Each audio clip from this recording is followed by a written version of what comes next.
नमस्कार दोस्तों, ocean network में आपका स्वागत है।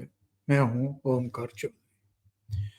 वो दिल्ली में गाजीपुर बॉर्डर पर खड़े होकर के राकेश टिकैत एक शब्द बोला करते थे, बक्कल उतार देंगे।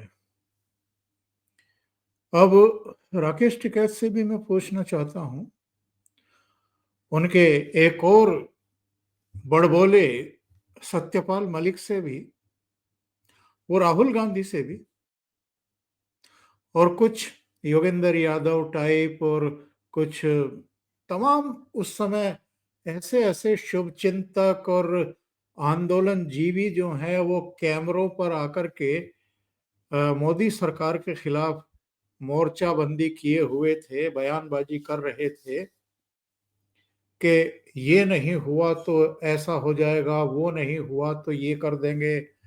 बक्कल उतारने की बात राकेश टिकैत करते थे। मोदी सरकार ने तो ना तो उन 13 महीनों में कुछ इनके खिलाफ कार्रवाई की। ये लोग चाहते थे कि कार्रवाई हो, और दिल्ली को इन्होंने 3-4 ओर से घेरा था। अलग अलग जगहों पर इन्होंने गांव बसा दिए थे, टेंटों के, तंबुओं के। और कहीं कहीं तो जैसे सड़कों के किनारे पर वो बंजारे अपने डेरा डाल लेते हैं, अपना कारोबार करते हैं, लोहे का सामान बनाते हैं और बेचते हैं।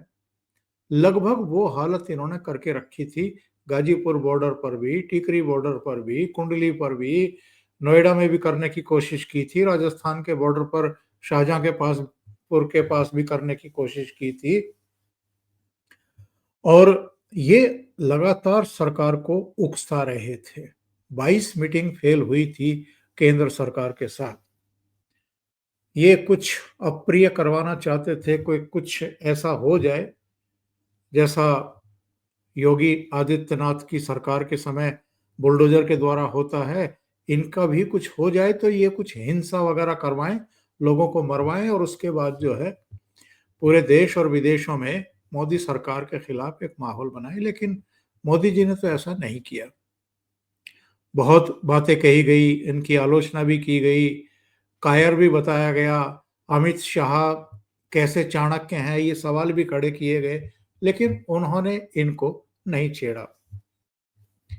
लेकिन ये शंभू बॉर्डर पर और खनौरी बॉर्डर पर क्या होते हुए हम देख रहे हैं। जिस बॉर्डर बुलडोजर के खिलाफ ये सारा विपक्ष और खासतौर से इंडी गठबंधन के जो सहयोगी थे, दल थे, वो किस तरह की बयानबाजी करते थे, योगी आदित्यनाथ को किस तरह निशाने पर लेते थे। और आज क्या हो रहा है पंजाब में, वही बुलडोजर लगा करके जो नशे के कारोबारी हैं, सो कॉल्ड कारोबारी हैं, उनके घरों पर भी बुलडोजर चलवाए जा रहे हैं। खनौरी बॉर्डर और शंभू बॉर्डर पर जो तथाकथित किसान बैठाए बैठाए गए थे फरवरी 2024 में लोकसभा चुनाव से पहले, अब उनके डेरे तंबू उखाड़ने के लिए भी पंजाब पुलिस और प्रशासन बुलडोजर लेकर के पहुंचा है। और वहां के जरा दृश्य भी देख लीजिए।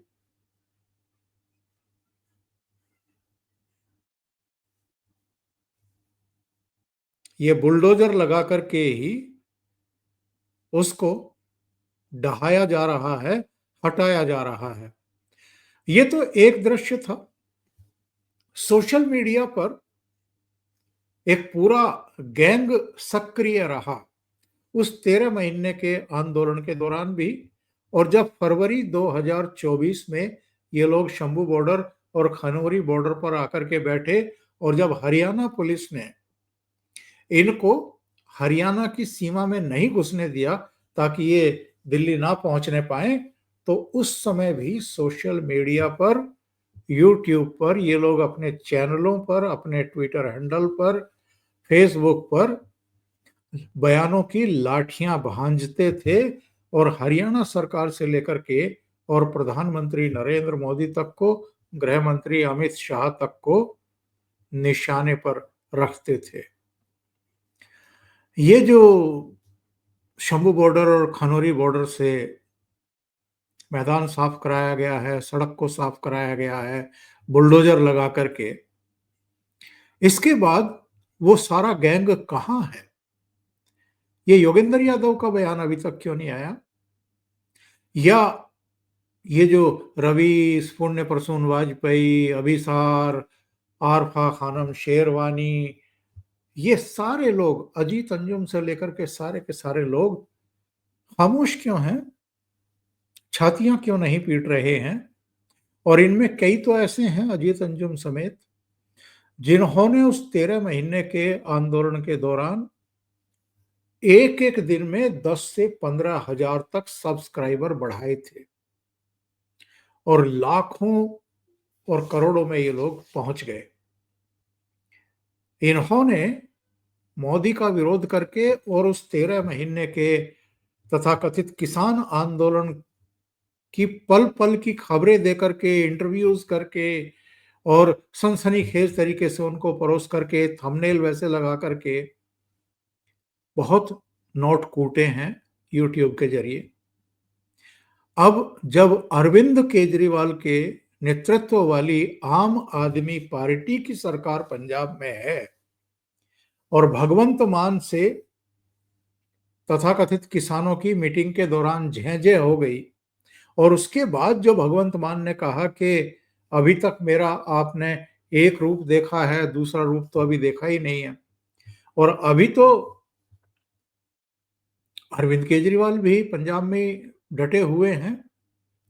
वो अरविंद केजरीवाल जो इस 13 महीने के दिल्ली के किसान आंदोलन के समय कह रहे थे कि बस मुझे 1-2 घंटे का समय दीजिए, क्या हुआ अगर इन्होंने पानी की सुविधा विड्रॉ कर ली, फला सुविधा विड्रॉ कर ली, मैं आपको बिजली भी उपलब्ध कराता हूँ, पानी भी उपलब्ध कराता हूँ, टॉयलेट की व्यवस्था भी कराता हूँ और जहां जहां आप लोग बैठे हैं वहां वाईफाई की सुविधा भी उपलब्ध करवाता हूँ। अब ये तो सोशल मीडिया का जमाना है साहब। हर पार्टी अपने यहाँ आईटी सेल बना चुकी है। एक तरफ तो ये बुलडोजर चलते हुए दिखाई दे रहे हैं शंभू बॉर्डर और खनौरी बॉर्डर पर, और दूसरी तरफ अरविंद केजरीवाल ने उस समय जो कुछ कहा और उसके बाद भी उसे जिस तरीके से प्रसारित करके फायदा उठाने की कोशिश की और मोदी सरकार को किसान विरोधी साबित करने की कोशिश की और अपने आप को उस समय किसानों का हमदर्द दिखाने की कोशिश की, दोनों को मर्ज करके एक वीडियो जो है वो वायरल किया गया इस घटना के बाद। ये जो खनौरी और शंभू बॉर्डर पर हुई है, जरा उसको भी देख लेते हैं। के अंदर आपके लिए मैं भिजवाता हूं दिल्ली से। 1 घंटे के अंदर हमने जनरेटर भिजवा दिए, बिजली का इंतजाम कर दिया, टॉयलेट का इंतजाम कर दिया, पानी का इंतजाम कर दिया, सारा इंतजाम कर दिया। और मुझे बड़ी खुशी है कि आज भी किसान आंदोलन 4 महीने के बाद जिंदा है। मैंने सभी को बोला है कि वो पूरी तरह से उनके खाने के लिए, उनके मेडिकल के लिए, उनको जिस तरह की भी से पानी का, टॉयलेट का जो भी ज़रूरत है उनको पूरा करें।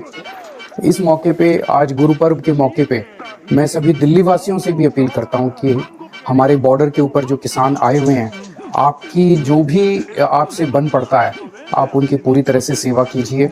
ये किसान हमारे किसान हैं, हमारे देश के किसान हैं, और जिस देश का किसान दुखी है वो देश कैसे आगे बढ़ सकता है। तो हमें पूरे तन मन धन से अपने किसानों की सेवा करनी है। तो ये पंजाब में अभी आप किसानों की सेवा होते हुए देख ही रहे हैं। जब ये दिल्ली आए थे, जब मोदी सरकार को बदनाम कर रहे थे देश में और दुनिया में, तब अरविंद केजरीवाल कह रहे थे, इनको अन्नदाता बताते हुए कह रहे थे कि हम इनकी पूरी सेवा करेंगे ताकि ये यहाँ डटे रहें और मोदी सरकार को बदनाम करते रहें। अब जब ये इनकी छाती पर चढ़ करके बैठ गए शंभू बॉर्डर और खनौरी बॉर्डर पर, तो अब आप देखिए इनके डेरे, तंबू, इनके जो अस्थाई निवास इन्होंने बना लिए थे, पंखे लटका लिए थे, बिजली पता नहीं कहाँ से लेकर के आ रहे थे, उससे पंखे भी चला रहे थे, कूलर भी चला रहे थे, वो सब हटवा रहे हैं अरविंद केजरीवाल, और योगी बाबा की तरह बुलडोजर भेज दिए हैं, बुलडोजर से ये सब करवा रहे हैं। और केवल मैं अरविंद केजरीवाल की ही बात क्यों करूं, उस समय के भगवंत मान के सुर क्या थे और आज क्या हैं, जरा ये भी सुन लेते हैं। फौज को रोकने के लिए बाधाएं क्रिएट की जाती हैं, वहां वैसा किया जा रहा है। वहां पे कील लगा दिए गए हैं, जैसे दुश्मन की फौज को रोकने के लिए बारूदी सुरंगें बिछाते हैं। ये देश का अन्नदाता है, इनसे क्या खतरा है आपको? किसानां ਨੂੰ मैं कल रखे कि ਤੁਹਾਡੀਆਂ रोज दियां रेल रोको, सड़क रोको, पाइप रोको, आ रोको और रोको करके नुकसान है। पंजाब ਦਾ बहुत नुकसान हो रहा है, इकनॉमिकली भी नुकसान हो रहा है। पंजाब वैसे भी ਧਰਨਿਆਂ ਵਾਲੀ स्टेट बनता जा रहा है। मेरी नरमाई नू ये ना समझा जाए कि मतलब मैं एक्शन नहीं ले सकता। मेरी नरमाई को ये ना समझा जाए कि मैं एक्शन नहीं ले सकता। और देखो भगवंत मान के सुर कैसे बदले हैं, यू टर्न लिया भाई ने, और पहले तो अन्नदाता बता रहे थे और अब कह रहे हैं कि मेरी नरमाई को, और दिखा दी भाई ने, सख्ती तो दिखा दी। लेकिन आपको कुछ और चीजें भी जरा ध्यान होंगी। किसी महिला के बारे में कंगना रनौत ने कोई टिप्पणी कर दी थी, उसके बाद पूरे पंजाब में और जो इनके कलाकार थे उन्होंने किस तरह की मुहिम कंगना रनौत के खिलाफ चलाई थी। और क्यों चलाई थी? क्योंकि कंगना रनौत की गलती बस यही थी कि वो मोदी की बहुत कट्टर समर्थक थी, उनकी प्रशंसा किया करती थी, इसलिए बड़े सहज रूप में कंगना रनौत उनके निशाने पर आ गई थी। और बाद में एक बार आपको ध्यान होगा, जब वो मेंबर ऑफ पार्लियामेंट चुनी गई और चंडीगढ़ एयरपोर्ट से फ्लाइट पकड़ करके दिल्ली आ रही थी, तो वहां पर सीआरपीएफ की एक जवान ने उनको थप्पड़ मारने की कोशिश की थी। और जब उससे पूछा गया, इंट्रोगेट किया गया उसको गिरफ्तार करके कि आपने एमपी के साथ, कंगना रनौत के साथ ऐसा क्यों किया, तो उन्होंने कहा कि मेरी माँ भी उन दिनों किसान आंदोलन में शामिल थी और इन्होंने महिलाओं के बारे में जो कहा कि ये तो शाहीन बाग की दादी जैसी लग रही है, तो मुझे बड़ा अपमानजनक लगा और मैंने इसलिए इनके साथ मिसबिहेव किया। तो आज शंभू बॉर्डर, खनौरी बॉर्डर पर क्या हुआ है, जरा वो सीआरपीएफ की जवान भी देख ले, और वो जो जितने उस समय हिमायत कर रहे थे कि उसने ठीक किया कंगना के साथ, वो भी जरा देख ले कि पंजाब पुलिस के एक बुजुर्ग ने एक महिला के साथ क्या बिहेव किया है। दिखा देता हूं,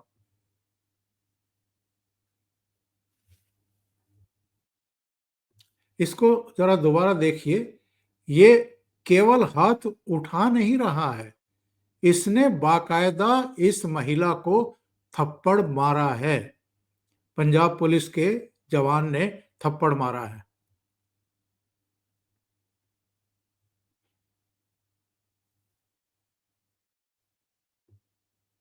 ये हालात थे खनौरी बॉर्डर,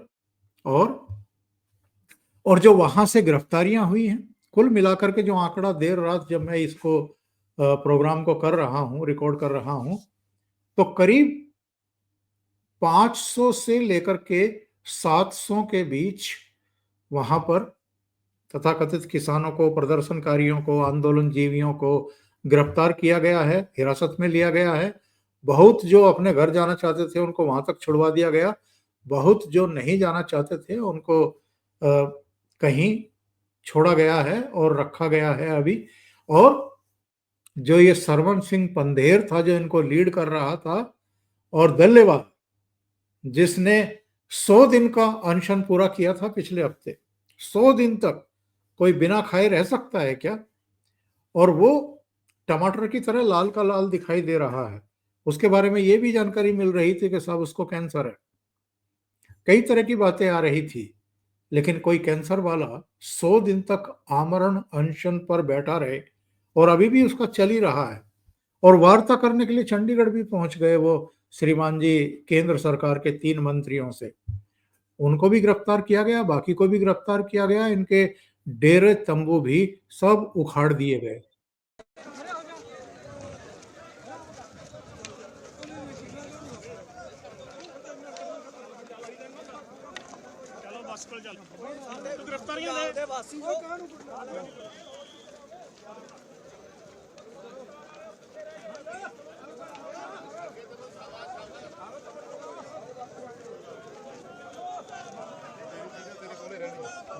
ਪੰਜਾਬ ਸਰਕਾਰ ਮੁਰਦਾਬਾਦ ਬੰਦ ਕਰੋ ਬੰਦ ਕਰੋ ਬੰਦ ਕਰੋ। और ये देखिए इनके जो पक्के स्टेज वगैरह लगा करके ये पंखे वंखे लगाए गए थे, ये सब भी पुलिस ने उतार फेंके, सब लाउड स्पीकर वगैरह भी उतार फेंके। और क्या आलम था वहां का, कितनी फोर्स वहां पर भेजी गई थी, जरा ये भी देख लीजिए।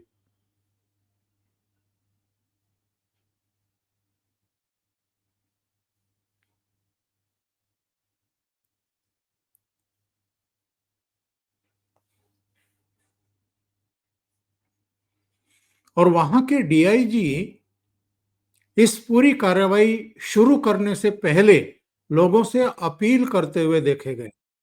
बिल्कुल नहीं करना चाहते तो ਅਸੀਂ ਬਿਲਕੁਲ ਸਤਿਕਾਰ ਨਾਲ ਦੋ ਹੀ ਗੱਲਾਂ ਤੁਹਾਡੇ ਕੋਲ ਆਪਸ਼ਨ ਇੱਥੇ 3000 ਤੋਂ ਵੱਧ ਫੋਰਸ ਹੈ ਤੇ ਆਪਣੇ ਕੋਲੇ ਤੁਹਾਡੀ ਗਿਣਤੀ ਹੈ ਜਿਹੜੀ ਸਭ ਨੂੰ ਪਤਾ, ਆਪਾਂ ਉਸ ਗੱਲ ਨਹੀਂ ਕਰਨਾ। ਸਾਰੇ ਮੁੰਡਿਆਂ ਨੂੰ ਹੁਕਮ ਹੈ, ਇਹ ਸਾਡੇ ਬਾਪੂ ਹੈ, ਸਾਡੇ ਪਿੰਡਾਂ ਤੋਂ ਆਏ ਆ, ਅਸੀਂ ਕਿਸਾਨਾਂ ਦੇ ਪੁੱਤ ਆ, ਸਾਡੇ ਬਾਪੂ ਵਾਹੀ ਕਰਦੇ ਆ। ਪਰ ਜੇ ਤੁਸੀਂ ਆਪਦੇ ਇਸ ਗੱਲ ਨਾਲ ਆਪਦੇ ਬੱਚਿਆਂ ਨਾਲ ਮਿਸਬਿਹੇਵ ਕਰੋਗੇ ਤੇ ਜੇ ਉਹਨਾਂ ਦੀਆਂ ਨੌਕਰੀਆਂ ਨੂੰ ਖਤਰੇ 'ਚ ਪਾਓਗੇ। वो इनको समझा रहे हैं कि हमारे साथ करीब 3000 फोर्स है और आपकी संख्या कितनी है ये हमें पता है, तो इसलिए किसी तरह की कोई ऐसी कार्रवाई मत कर देना, इस तरह की हरकतें मत कर देना कि फिर दिक्कत हो जाए। और मेरे कुछ सवाल है,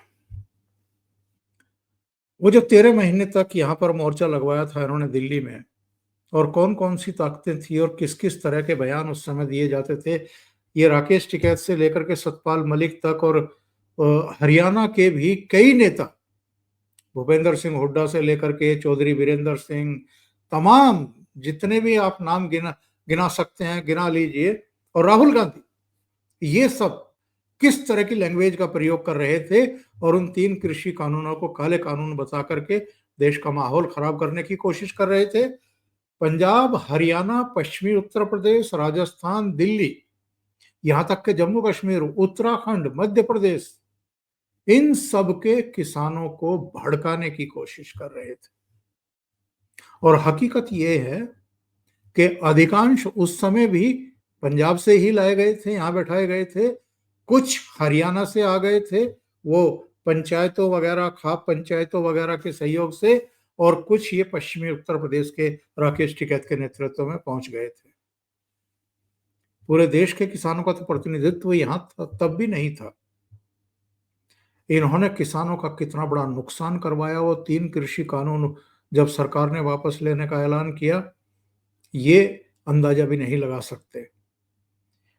उस समय अगर सरकार, जैसे अभी ये अरविंद केजरीवाल और भगवंत सिंह मान खनौरी बॉर्डर और शंभू बॉर्डर पर इनके डेरे तंबू उखड़वा रहे हैं, इनको गिरफ्तार कर रहे हैं, बुलडोजर लगवा करके उनको उखड़वा रहे हैं, अगर मोदी सरकार ऐसा करती तो ये जितने मैं गैंग बता रहा था आपको सोशल मीडिया पर जो सक्रिय रहते हैं और जिन्होंने करोड़ों की कमाई की है, उस समय मोदी विरोध में ही सारे प्रोग्राम बना करके और उस आंदोलन के समर्थन में, ये सारे उस समय अगर ऐसी कार्रवाई मोदी सरकार करवा देती, अमित शाह करवा देते, तो कितना बड़ा बवाल इस समय तक सोशल मीडिया में कर चुके होते, इसका आप अंदाजा लगा सकते हैं बस। और पूरी दुनिया में यही माहौल बनाते ये सारे के सारे मिल करके।